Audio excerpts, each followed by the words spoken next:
என்ன பண்ணுறது தெரியாமல் தவிக்கிறாங்க. எப்படி இந்த ப்ராப்ளத்தை சால்வ் பண்ணுறது அப்படின்னு சொல்லிட்டு தவிச்சிட்டு இருக்காங்க. போலீஸ் ஸ்டேஷனில் போய் கம்ப்ளைண்ட் கொடுக்கலான்னு போகிறாங்க. அங்கேயும் வந்து அந்த ஆள் வந்து மிரட்டுறதால வேறு வழி இல்லாமல் கம்ப்ளைண்ட் கொடுக்காம வந்துடுறாங்க.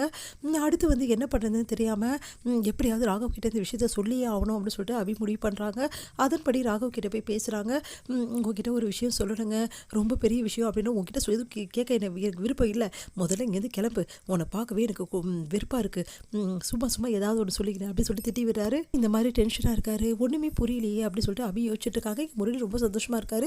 எப்படியும் அபி இந்த முடிவு தான் எடுப்பா, அது வீட்டை விட்டு கண்டிப்பாக போயிடுவா.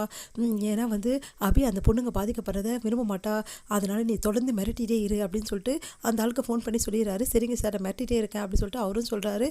அதன்படி வந்து அபிக்கு கால் பண்ணி சும்மா தொல்லை கொடுக்குறாரு. நீ எப்போ வீட்டை விட்டு போகிறேன்னு சொல்லிட்டு என்ன பண்ணுன்னு தெரியாமல் அபி தவிக்கிறாங்க. இந்த சொன்ன ராகவ் மயக்கம் ஆயிடுறாரு. ஒரு கட்டத்தில் அபி ரொம்ப பதறி போகிறாங்க. அப்போ தான் தெரிய வருது அபிக்கு இதுக்கு பிபி அதிகமாக இருக்குன்று. எதனால் பிபி அதிகமாகும் அப்படின்னு சொல்லிட்டு வீட்டில் போய்ட்டு மாத்திரை எடுத்து பார்க்குறாங்க. நான் அந்த மாத்திரை எடுத்து செக் பண்ணி பார்க்குறாங்க. பார்த்தா அந்த மாத்திரை வந்து ஓவராக பிபிக்கு போடுறது, அதிகமான பிபிக்கு அப்படின்னு சொல்லிட்டு சொல்கிறாங்க. அதை கேட்டு அபி அதிர்ச்சி அடைகிறாங்க. யார் இதெல்லாம் மாற்றி வச்சிருப்பா, ஒன்றும் புரியலேன்னு சொல்லிட்டு ராகவுக்கு நல்ல மாத்திரை வாங்கிட்டு வந்து கொடுக்குறாங்க. அந்த மாத்திரையை சாப்பிட்ட ராகவ் வந்து நார்மல் ஆயிடுறாரு. வீட்டில் வந்து இந்த மாதிரி யார் மாற்றிருப்பான்னு சொல்லிட்டு அபி செம்ம டென்ஷன் ஆயிடுறாங்க. அடுத்து வந்து ராகவ் வந்து தாழ்மையாக வந்து அபிக்கிட்ட சாரி சொல்கிறாரு. சாரி அபி, ஏதோ டென்ஷனில் கத்திட்டேன், ப்ளீஸ் அபி, எந்த விஷயமா இருந்தாலும் சொல்லு, நான் உனக்கு உதவி செய்கிறேன் அப்படின்னு சொல்லிட்டு ராகவே வந்து கேட்குறாரு. அதை கேட்டு அபி யோசிக்கிறாங்க. சரின்னு சொல்லிட்டு எல்லா விஷயத்தையும் அபி சொல்கிறாங்க. அதை கேட்டு ராகவ் அதிர்ச்சி அடைகிறாரு. நீ கவலையே படாத, அவன் யாராக இருந்தாலும் சரி, அவனை நான் சும்மாவே விட மாட்டேன், சீக்கிரமாகவே நான் பிடிச்சிடுறேன் அப்படின்னு சொல்கிறாரு. எனக்கு ரொம்ப பயமாக இருக்குது, அந்த வீடியோ வெளியே இருந்தால் அவ்வளோதான் அப்படின்னு, அந்த வீடியோவில் வெளியே வராது, நீ கவலைப்படாத, நீ தைரியமாக போயிட்டு ஒர்க் பண்ணு, நான் பார்த்துக்கிறேன் அப்படின்றாரு. அதன்படி ராகவ் வந்து ட்ரேஸ் பண்ணி அந்த ஆளை பிடிக்கிறாரு.